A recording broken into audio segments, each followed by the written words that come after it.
Support for the Brülosophy podcast comes from the following. Love to Brew is a national leader in homebrewing supplies, offering exclusive products such as East Coast yeast, TV taps, and Brülosophy recipe kits, all with free shipping on orders over $75. When you need brewing ingredients or equipment, check out Love to Brew at love2brew.com. The best beer requires the best hops, which Yakima Valley Hops provides fresh from the source to brewers around the world. Find everything from classics to modern favorites, as well as cool experimental varieties and a vast array of ingredients and gear at yakimavalleyhops.com.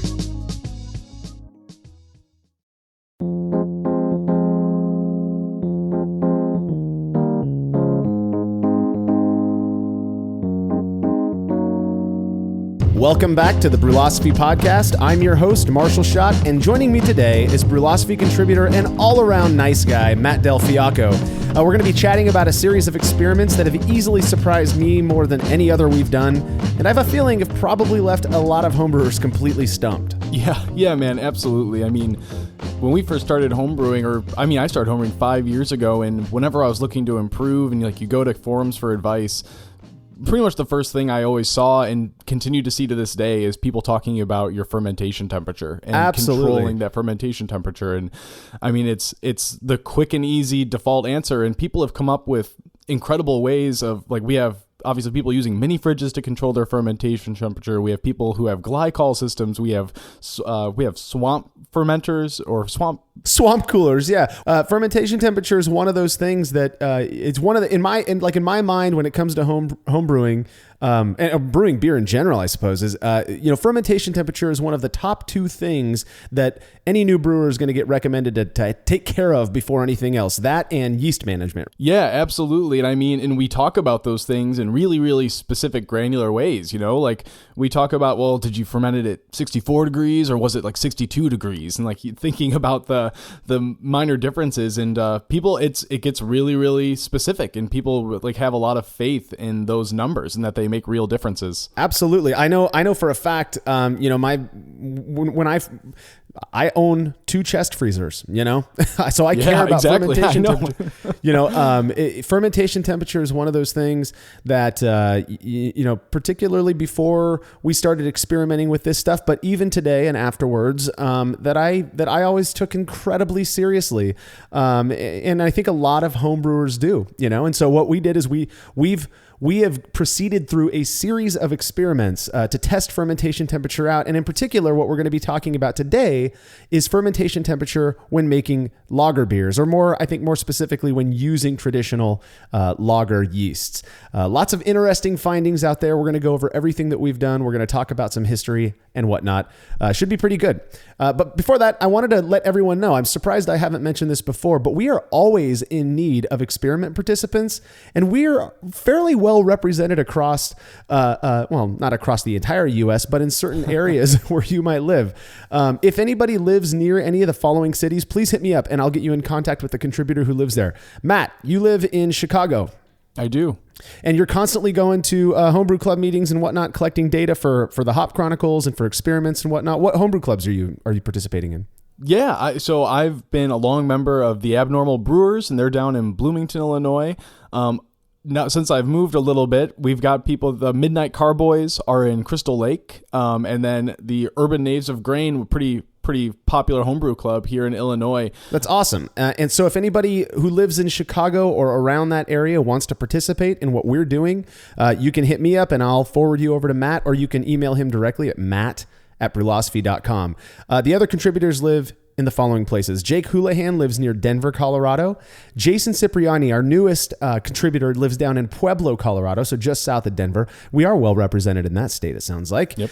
Brian Hall lives in Anchorage, Alaska. I know there's a lot of brewers up there. You got some good breweries going on as well.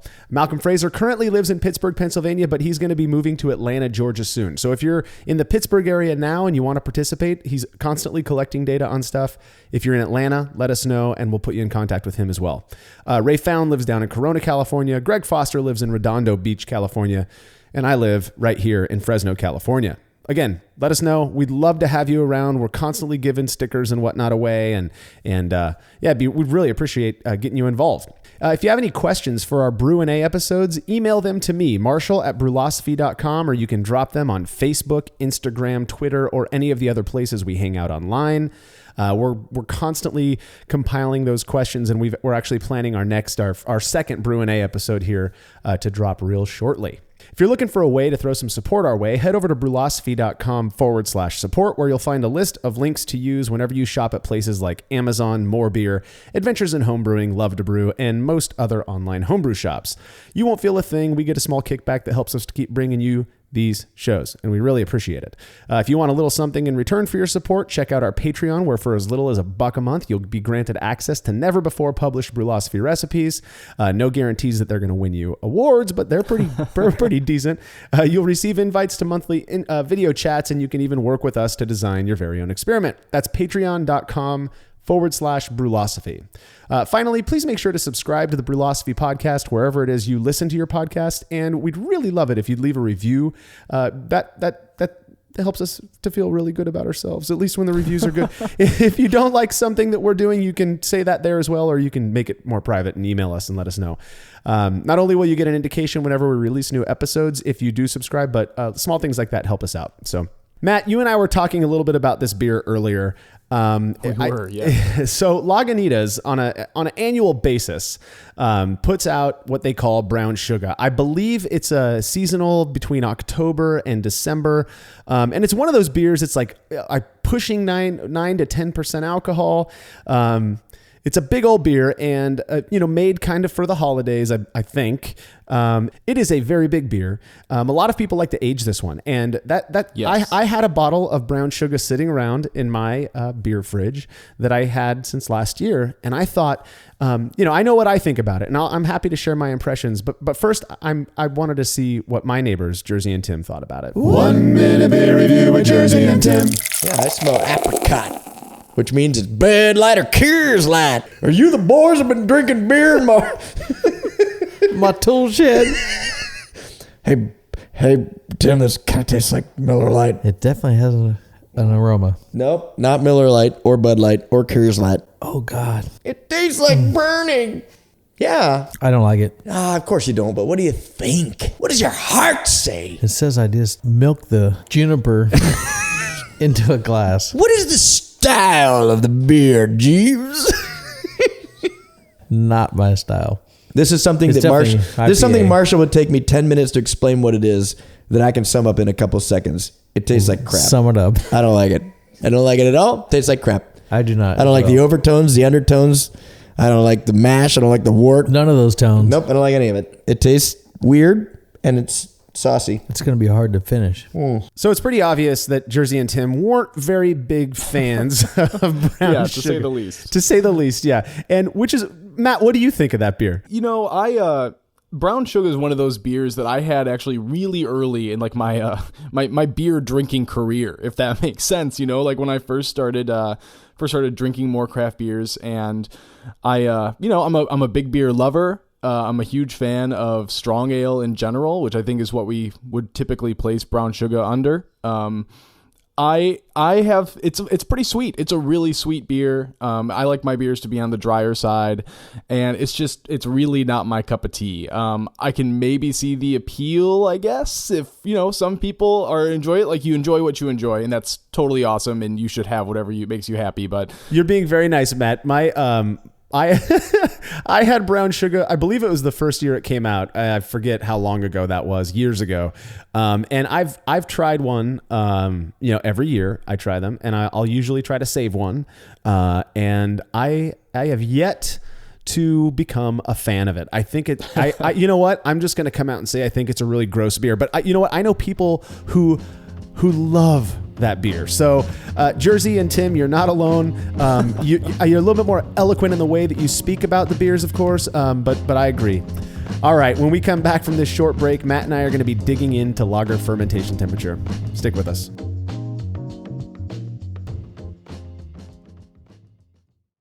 After a long brew day, the last thing I want to do is waste time chilling work, which is why I use cleverly designed immersion chillers from Jaded Brewing. After some bad experiences with counterflow and plate chillers, I began the search for a more efficient chilling solution and discovered Jaded. That was nearly 4 years ago, and to this day, I continue to rely on the King Cobra and the Hydra to chill my wort in record time without the setup or cleaning hassle of other chillers. If you're looking for a way to optimize your brew day, I can't recommend Jaded chillers enough. Go see what they have to offer at jadedbrewing.com and let them know Brülosophy sent you.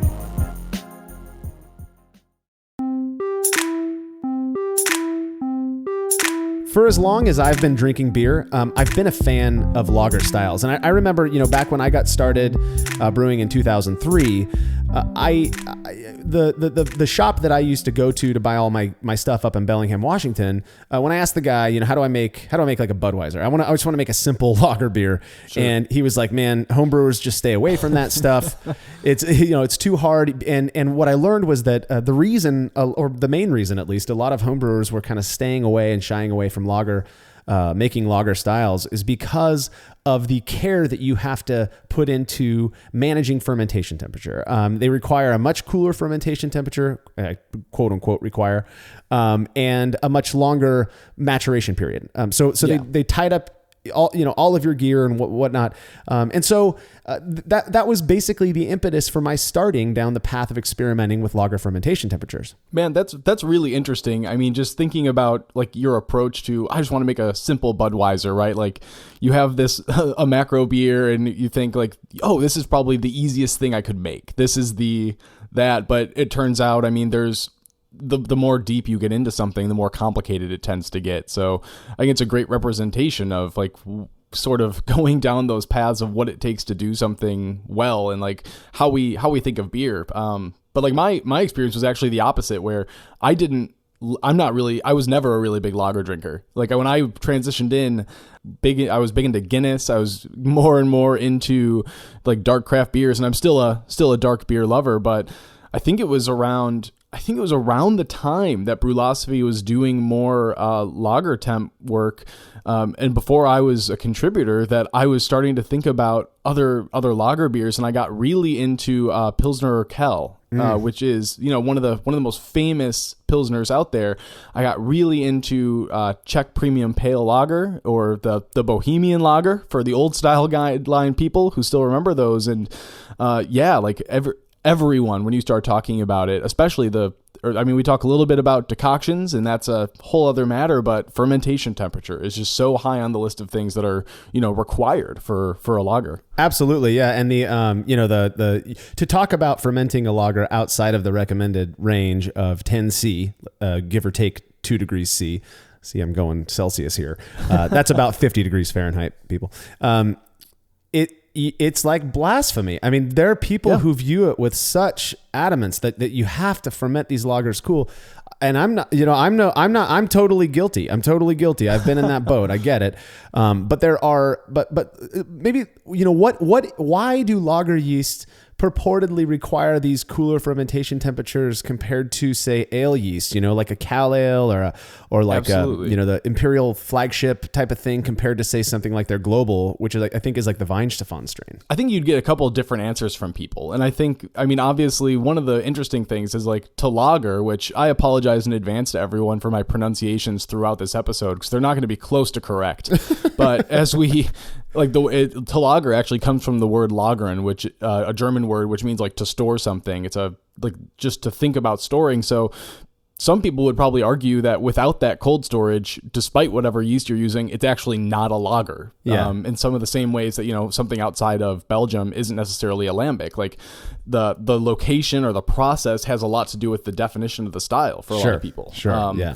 So like down that route, like thinking about these yeasts and why they behave differently and like how they evolved, I think one answer that I've seen a couple times around that I'm pretty on board with, and actually I think it's Horst Dornsbusch, he wrote the book Prost, has talked about it a little bit as well, that this storage was sort of first conducted in Bavaria. It was Duke Albrecht V of Bavaria, and he instituted a ban on summer brewing in 1553. So between the end of April and the end of September, you were not allowed to brew beer. That just feels evil. Ugh. It does. It feels blasphemous in a lot of ways. But I mean, if you think about it, like back then, in 1553, if you were brewing in the summer and it was really warm and there was a lot of pollen in the air and there was a lot of problems, a lot of beer was going bad, and it was going sour, or it was going rancid in a lot of ways. And you either had to dump it, or I guess sometimes they would give it to the poor. But so what ended up happening is that towards the end of April, we would brew all of this beer, because you could drink beer, which was perfect, but couldn't brew it. So you had to have beer throughout this time period, and they would go up and put it and store it and leave it away. Put it in caves, put it in underground areas with ice, and ways to keep it really cool throughout the summer months so that it did spoil. What one of the theories is that, like, thinking about German brewing, like, obviously krausening is a big thing, where you take the top part of the fermentation and you use that later for carbonation. So by doing that and by scraping off that top part, most ale yeasts actually can't really operate at the temperatures that lager yeasts do. So when you have this really cold beer that's being fermented, and you're scraping off that top part of the krausen, which has a lot of yeast in it, you're sort of naturally selecting yeast that can ferment at lower temperatures. Right. So we sort of just kind of by accident, like, okay, we've had the summer brewing ban and we're selecting the yeast that does better at these colder temperatures.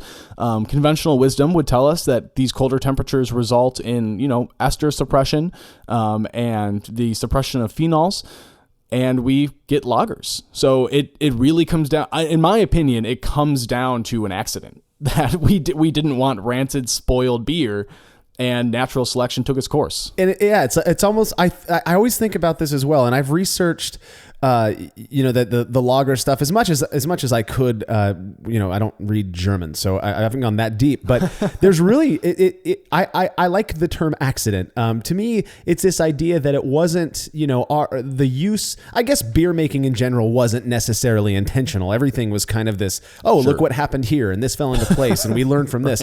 But lager yeast came about not because people were looking to make these lager beers, but because of the environmental restraints and limitations. And then, voila, here we are today with lager beers, and we've got these, bottom fermenting yeast compared to the top fermenting yeast of ales. Like I never, to be honest, kind of understood where that came from, because my lager fermentations look pretty similar to my ale fermentations. Yeah, I think so. And I think I've seen a couple different theories about that. One of which is that because of the colder temperatures, lagers tend to not produce as aggressive as a krausen. They'll start out a lot less aggressive, and there'll be a thinner layer, and you'll see a lot more activity in the beer of the yeast, because obviously it's not being as covered by the krausen. So the idea is it's bottom fermented because there's still fermentation, it's still active. It's just not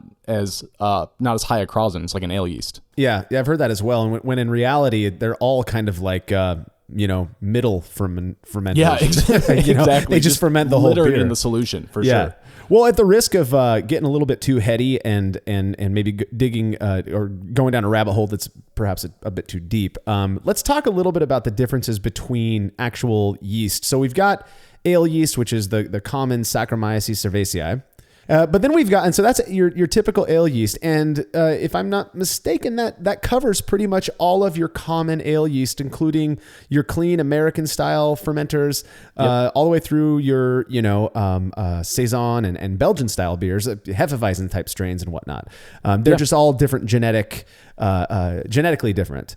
But then we've got what we refer to, I think colloquially, as lager yeasts. And it seems like, at least in what I've been reading lately, that there's a couple different versions of that. Yeah. So there's Right. There's kind of two main categories that we tend to think of. And some of this has been like, narrowed down or expanded on based on like the current research. But so lager yeast, like we tend to identify as Saccharomyces pastorianus, which there's also obviously, there's some Carlsberg references that I hear for that yeast. I read somewhere that they're interchangeable, that Saccharomyces pastorianus and Saccharomyces carlsbergensis, because I believe it was initially isolated by the Carlsberg brewery or something like that.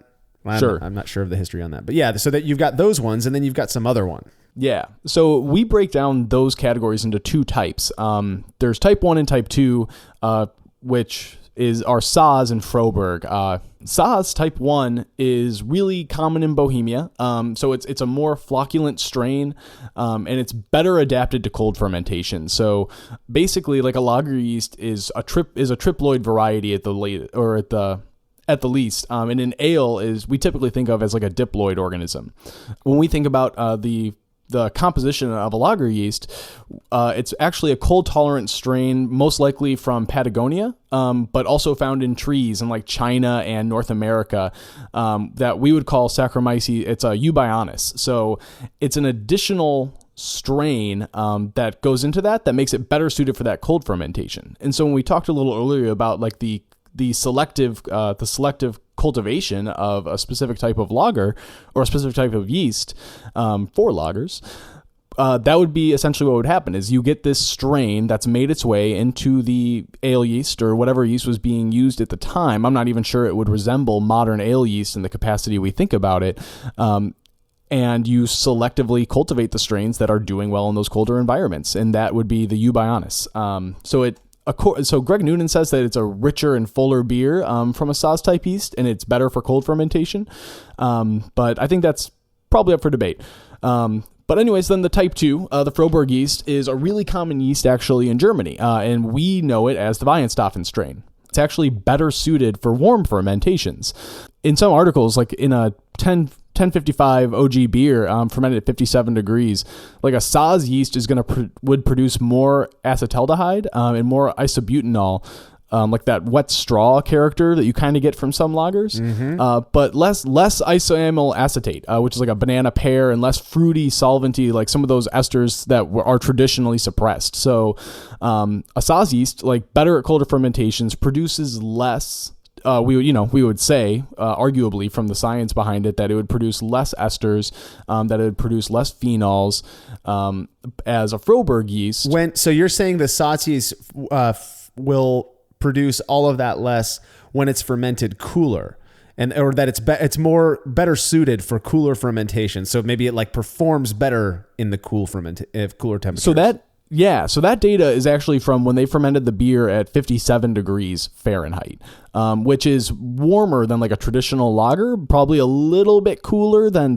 most ale yeast fermentations, I think, but only by a couple degrees. But a Saaz yeast, is actually, like, because of that eubionis strain that's in the yeast, it's better suited for cold fermentations than the Froberg yeast. So are we aware of any of the commonly available like homebrew strains that are a Saaz version? Version? Yeah, I think people hear Saaz and they think hops, but right. what are some of the commonly available? You said the Weihenstephan strain is a Froberg. This is what I mean by we're going down a rabbit hole here. So we've got these two different ones, Saaz and Froberg. The Saaz one has the eubionis yeast as a part of it somehow. Yes. And that is like, if I wanted to go ferment a beer with that, would it be something like the Bohemian lager strain? Would it be, Yeah. So that would be like the Froberg strain would be like 2124, which is the Y yeast, so that's a Y yeast strain. Something similar would be like 3470, the Fermentis, or the Saf lager strain from Fermentis. Right. So those would be the Froberg strain, something that we would, tend to believe as better suited for a warmer fermentation. If I recall correctly, this was, I looked into this and I couldn't find anything definitive. Sure. But there is I think it's S189. If I recall from my research on that strain, I believe that's a Saaz style yeast. So, well, let's so you've got these two, they purportedly do these different things, and you can ferment it sounds like if you're using one of the Sot style yeasts, then they tend to prefer, again, purportedly, these cooler fermentation temperatures, and maybe are better suited to that. Whereas the Froberg, while they can ferment very cool, a lot of people use, I believe 3470 is said as being the most popular lager yeast in the world. It can also tolerate warmer temperatures as well. Yep, that's right. So, I mean, yeah, that would be what conventional wisdom would have us understand. Okay, so this isn't we're not going to focus too much on actual lagering, but I do think that before we move on to talking about the experiments that we've done testing this stuff out, we should. So, like you mentioned earlier, lager, the term as a verb. Yeah, you're right. Yeah, to store. Yeah. And then there's the descriptive lager, and then there's lager as a style, and we have to accept on some level that we have taken that term and we use it for something other than what it was originally intended. Sure, absolutely. And I'm okay with that, and I know some people really aren't okay with that. Yeah. But as a verb, it refers to storing the beer, and so for both of these strains, I think it's pretty. Again, the conventional wisdom has it that you would, after fermentation, after a nice long cool fermentation, maybe once the beer is almost done fermenting, you rise it up for a diacetyl rest to 60 degrees or so. But then you're gonna drop it back down for cool storage for what was it that I think it was Noonan who recommended, or Narcissus who recommended 1 week for every 2 degrees Plato or something like that. Yes. Yeah. That would be kind of that standard approach. And there's a lot, there's, in addition to what normally happens when you cold store beer, right? Your precipitants are going to fall out of that beer and whatnot.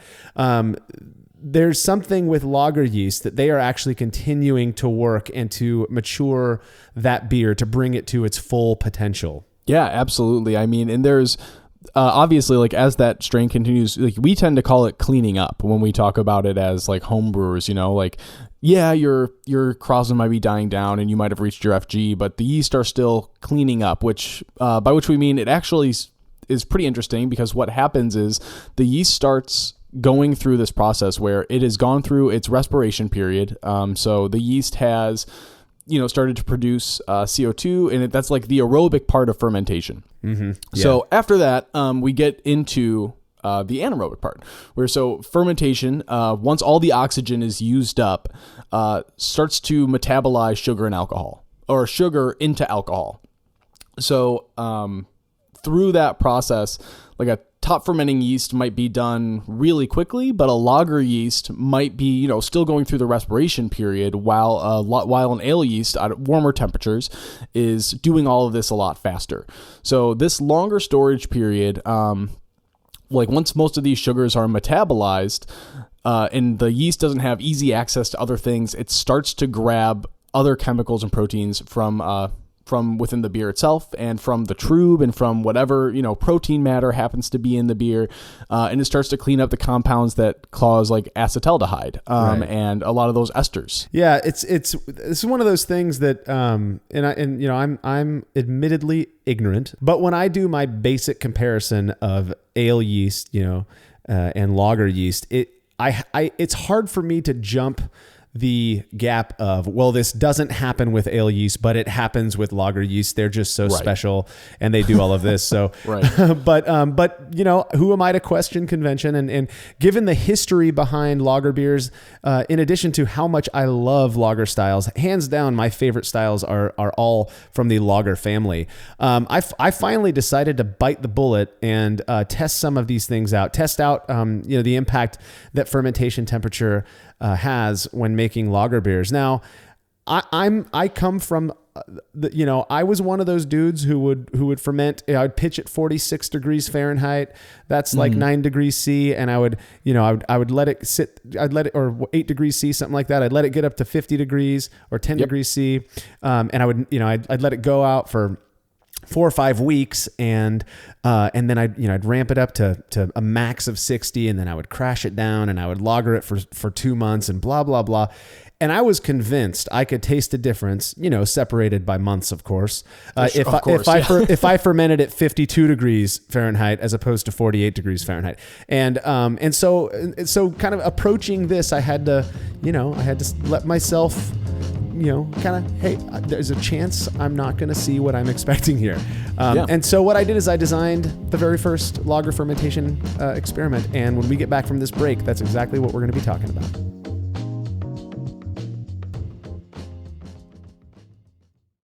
If, like me, you prefer the simpler side of brewing beer, you have got to check out the Brew Bag, a food-safe fabric filter that allows for mashing of the finest crushed grain without risking the dreaded stuck sparge. I've been recommending these things since I started using them. They are awesome. The Brew Bag offers the only completely reinforced fabric filter for brewing that can be used over 100 times and comes in sizes that fit most mash tuns, or you can even have one custom made. Go check the Brew Bag out at brewinabag.com and be sure to use promo code TBP17 to get 10% off your order of $30 or more.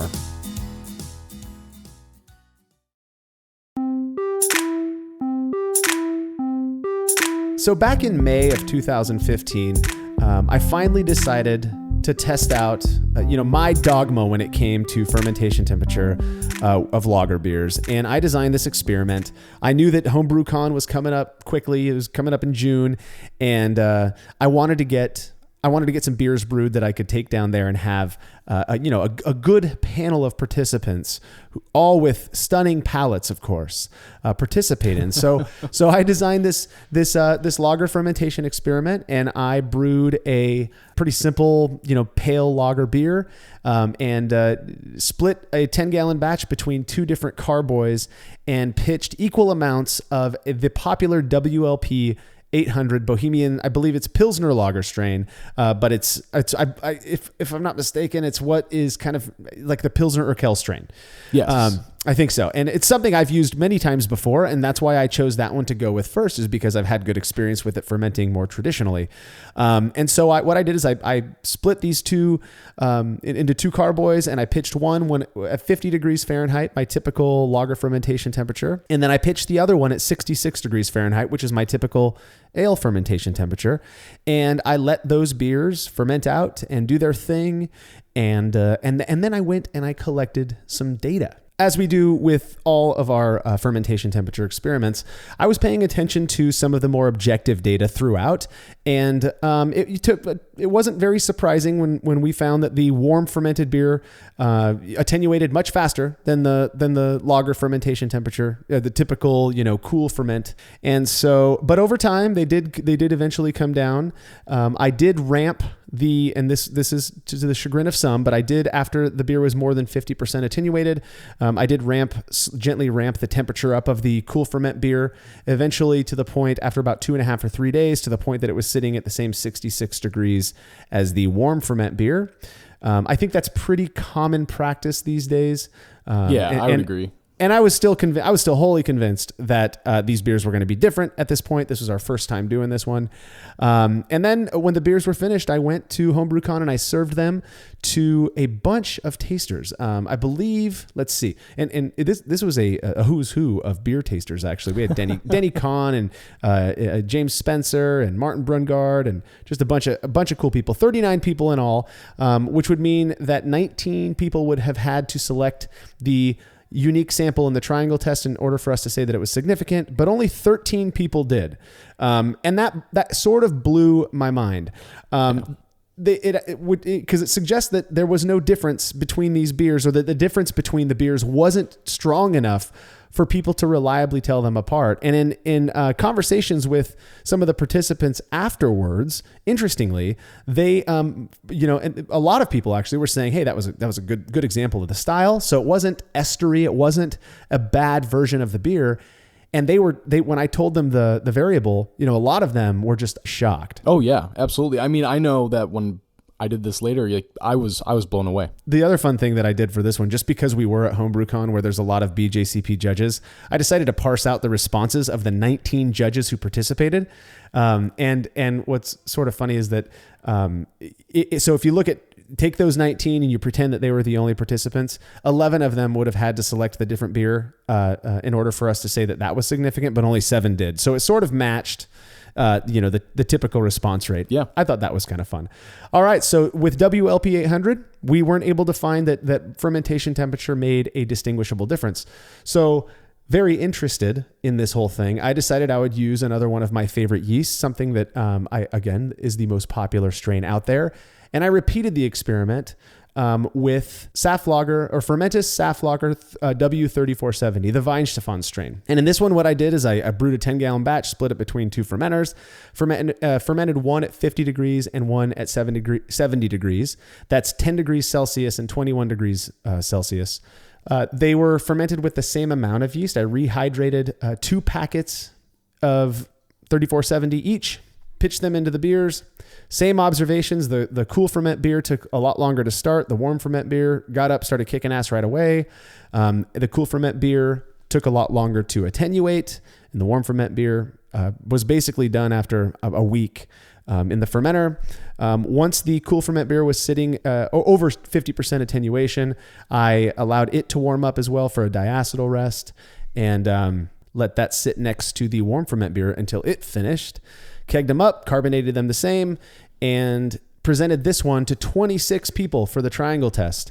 With 26 people, 13 would have had to correctly identify the cool ferment sample as being the unique one, but only 12 did. Now that got us really close, right? Oh yeah. But it was still below 0.05 p-value, and so we weren't able to say with any confidence that these beers were very different. And I tasted both of these beers, and I thought they tasted so incredibly similar. If there was any differences, they were so unnoticeable that if you'd served me a pint one after the other, I wouldn't have been able to tell the difference, which absolutely blew my mind. It was super shocking. Yeah, I remember reading these, being pretty startled by the. You're not alone, man. I do, yeah, and I think that it's a pretty common conception online. It's like thinking about it and like, okay, well, what was wrong with this? Because this shouldn't be true. But you know, I mean, yeah, absolutely. I really remember having like a pretty visceral reaction to it. Yeah. Oh yeah. Like I said, man, you're not alone. And if ever there's been a series of experiments that I think have caused people to question the abilities of the participants we choose for these experiments, or question our brewing abilities, it has had to be these ones. And I'll be honest with you. I started questioning my own palate, and I started questioning all of this stuff as well. Absolutely. But we trudged forward, and so the third lager fermentation experiment was inspired by that second one. Contributor Greg Foster, who he wasn't making a ton of lagers, but he's looking at this going, wait a second, this has got to be crazy. This is too crazy to be right.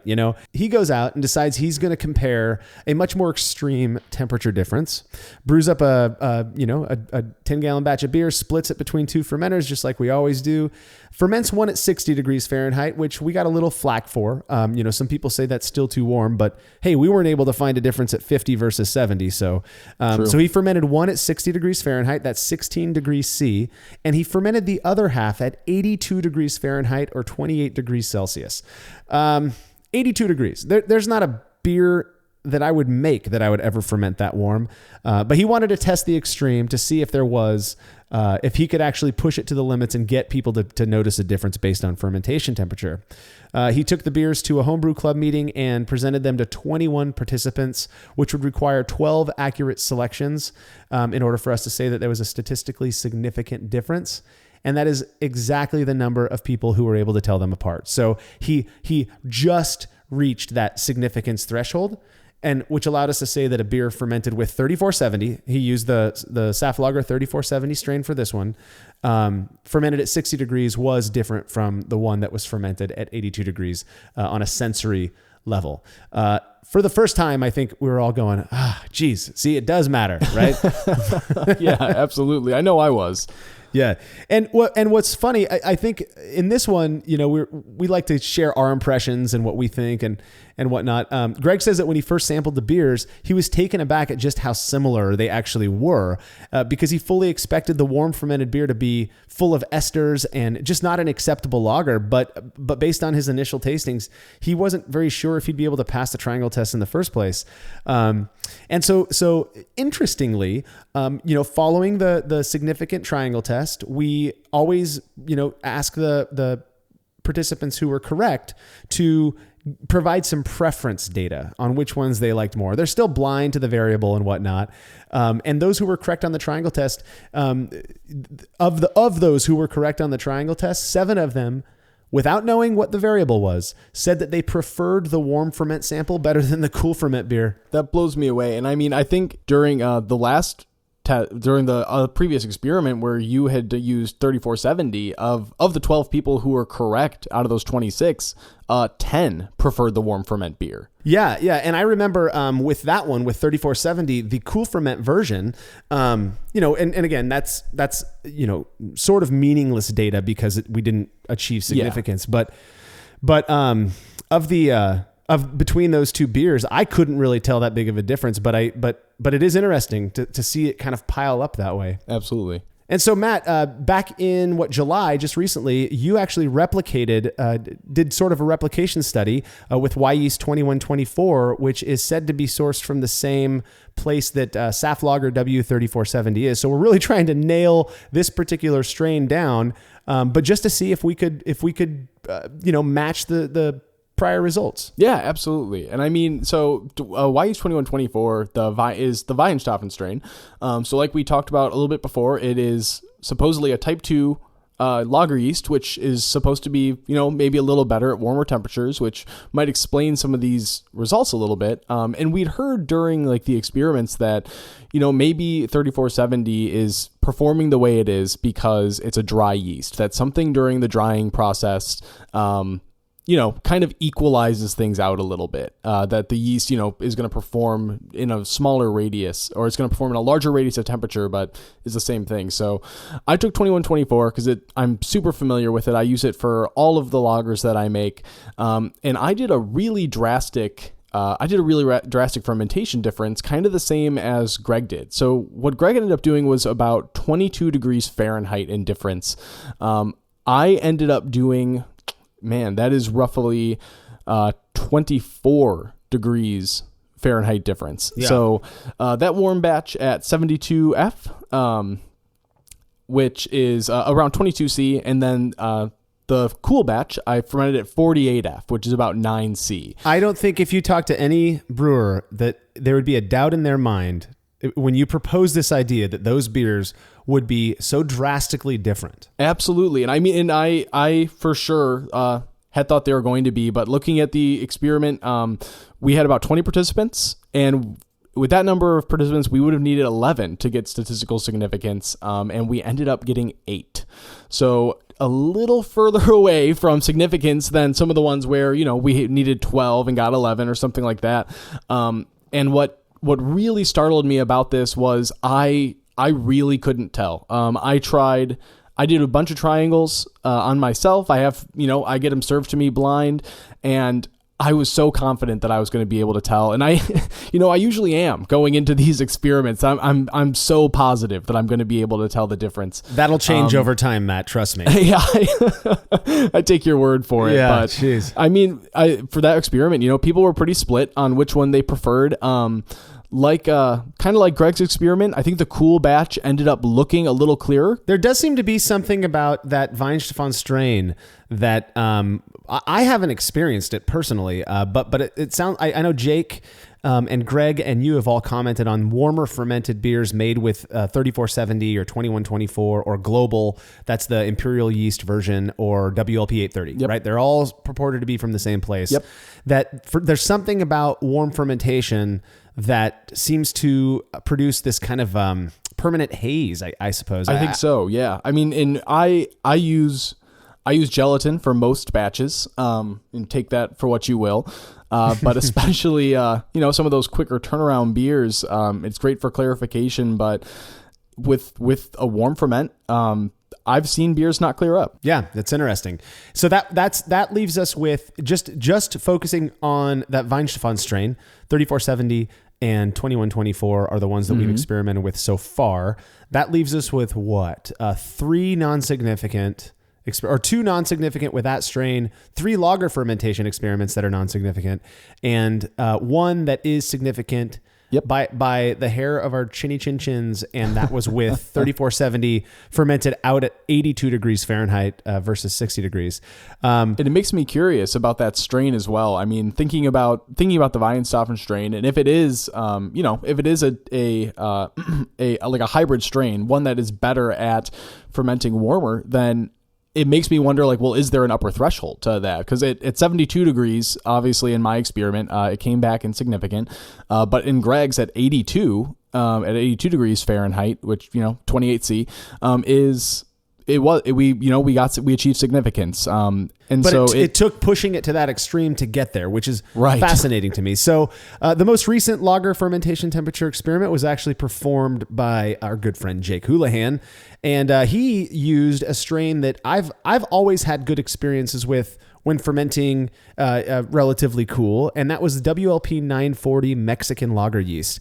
This is in my experience, one of those yeasts that produces what I believe to be kind of a noticeable character, very crisp, very, very clean, really tasty beer.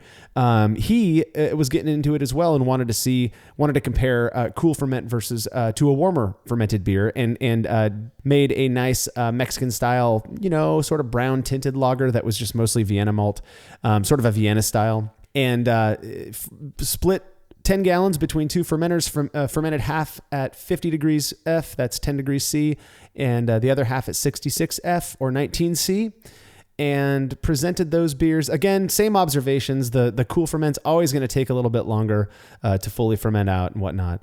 And then he presented those beers to 27 participants, which would require 14 people to select the unique sample in order for us to say that it was statistically significant. Now, before we share the results on this one, WLP 940, I poked around on the internet and I could not find whether this was a Satz strain or a Froberg strain. I'm having trouble finding that information on most lager strains. It's like, as we've been going through, I've been looking more and more and trying to, I've been more and more interested on, is there a difference between these things that is more fundamental than, thinking about 2124 versus like the Urquell strain, like 2001. Yeah. Is there something, a little more fundamental than that? And I'm having a really difficult time finding reliable information about the classification of those yeasts. Well, similar to Greg's experiment testing the extreme, of the 14 that were required to get it right, of the 14 out of 27, exactly 14 were able to identify the odd beer out, which left us with a p-value below 0.05, allowing us to say that these beers were, different enough for a significant number of participants to tell them apart. And that left me pretty surprised. I'd come to expect these lager fermentation and temperature experiments to constantly shock me, and then I ended up being shocked by the one that confirmed convention. Of course. So these ones were different. And talking to Jake and him sharing his impressions, he said that he was able to consistently tell these beers apart as well. And despite it requiring a lot of focus, and he liked them both. He said they were both good. Both of them tasted like lagers, but to him, the cool fermented one was slightly more crisp and smooth, while the warm fermented one had the subtlest hint of something that he can only describe as sharp. And I was talking with Jake about this over the last couple of weeks since this article was published, and he told me that's something that he thinks he's detecting in other warm fermented lagers as well.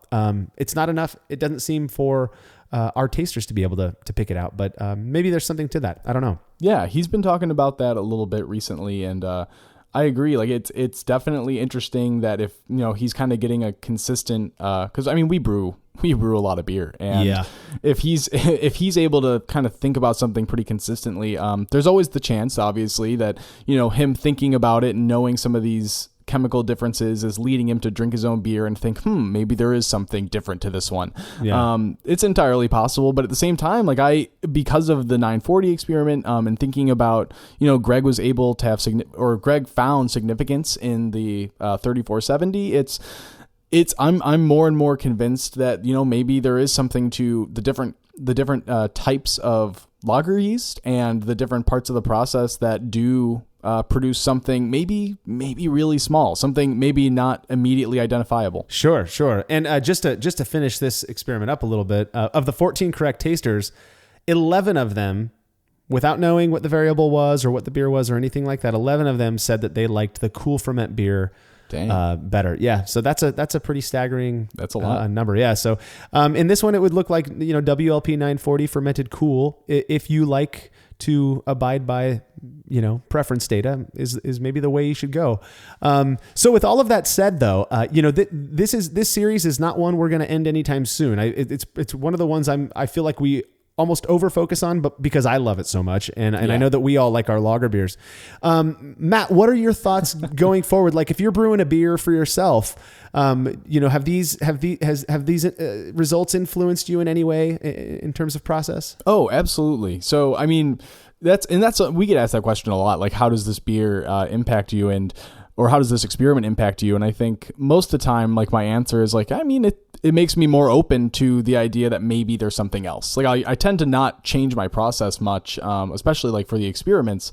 But like all these lager experiments, I've been definitely less worried about fermentation temperature when maybe if my kegerator dies, or if something happens during fermentation, or even like if I want a really quick turnaround on a clean beer, like I'll just pitch a ton of 2124 into something, and have a beer that I would classify as a pretty solid lager beer, just to drink.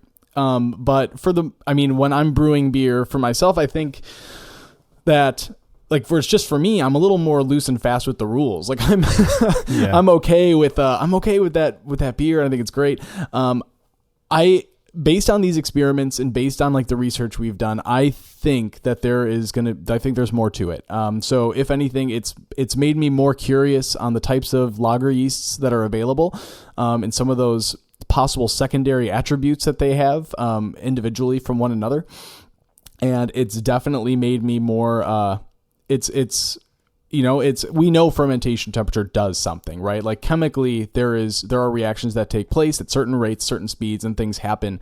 And there's no walking away from that. But I think that there's a lot to be said for the classification of lager beers and thinking about, if 19 BJCP judges couldn't tell the difference reliably on a beer fermented, the beer you fermented a couple years ago, then maybe the category of lager isn't as strict as we think it is. Yeah, that's kind of where I'm stuck is, there is a place for anecdote, and homebrewing has been riddled with anecdote for a very long time. And here we are, throwing out the stuff that we do that questions a lot of that pre-existing anecdote. But the truth is this, I have heard from hundreds of people who, because of these experiments, have been inspired to try making lager beers fermented warm or using some sort of a quicker lager method of some sort. And to me, and they're coming back saying, I love this beer. And that to me is what matters. I don't care if somebody else talks shit on it. I don't care if somebody, a traditionalist, thinks that like, oh, if you do that, you can't call it a lager beer. You can call it whatever the hell you want, in my opinion. And if this is one of those things that is inspiring people to make beer that they enjoy and whatnot, then I'm cool with it. I will admit my own process. I still feel that dogmatic pull to do it the right way. And so every time I'm brewing a beer using a lager strain, regardless of what that strain is, regardless of what what we've experimented with in the past, I feel that pull to chill that wort down cold and pitch cold and whatnot. But I will say this, that there have been many times where I've just thrown a quick batch together for easy drinking and whatnot.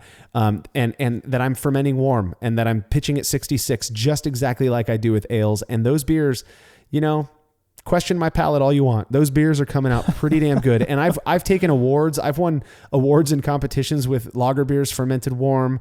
Like you said, if 19 BJCP judges, if most of them can't tell the difference, there's a part of me that questions, whatever's happening on an objective, measurable level, fine. Yeah.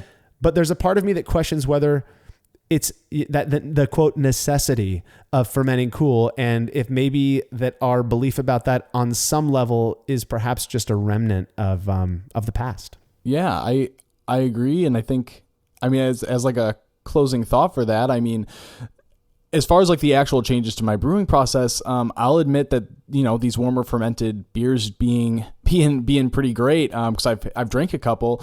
I will do my diacetyl rest much more aggressively than I did in the past. So like if you old literature, think about, crank it up like 2.5 degrees per degree Plato every 6 hours or every 12 hours. And then, for your cold crash, lower it this often. I end up just setting my fermentation temperature to 68 degrees and I let it free rise to that temperature over time.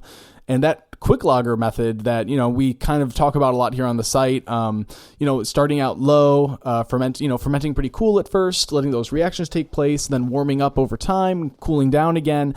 I've won awards using that method, and actually like the gold medal winner of the Pilsner category with a Czech, I think it was a Czech pale lager, had a quick fermentation for his Pilsner. So that's really interesting.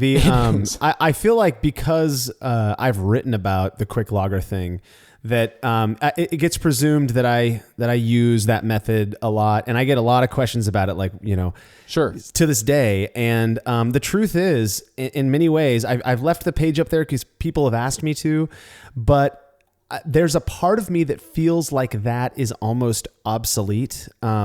And I was hesitant to say that. I've never typed that out, so don't take my word for it. But in my experience, fermenting a lager with at least the strains that we have tried at 66 degrees is really, no different than cooling that wort all the way down to 50 degrees, pitching, letting it go for a few days, and then ramping it back up. Yeah. Just one of them requires a lot more work and more time. And so, if I'm gonna make a quick lager nowadays, I'm just gonna ferment it at 66 degrees and call it good. So that's where I'm at. And I know we went through a lot of experiments today, and we kind of talked a little bit fast because we didn't want to keep you guys too long. But if you want to go and learn more about all of these experiments that we did, head over to brülosophy.com, and then you can click on the experiments tab up in the header, and that'll take you to a searchable list, and just type in fermentation temperature. You'll see all of the ones that we've done. You can read about that and learn about all the craziness that we're doing. Thanks so much for listening. If you like what we're doing and you want more of it, go to brülosophy.com/support to view a list of ways you can help us out. And don't forget to check out the rewards you can get for supporting us at patreon.com/brülosophy. If you have any questions you want answered on a future Brew&A episode, you can email them to marshall@brülosophy.com, or if you follow us on Facebook, Instagram, or Twitter, you can ask there too. If you'd be so kind as to subscribe to this podcast and leave a review, we'd really appreciate it. Thanks again for listening. We'll be back soon with the next episode of the Brülosophy podcast. Until then, think beer. Start off the morning with some hot tea, lemon and honey cause it suits my throat. Put some herb in the bowl, yeah, it's homegrown. Ain't gotta go through no middleman no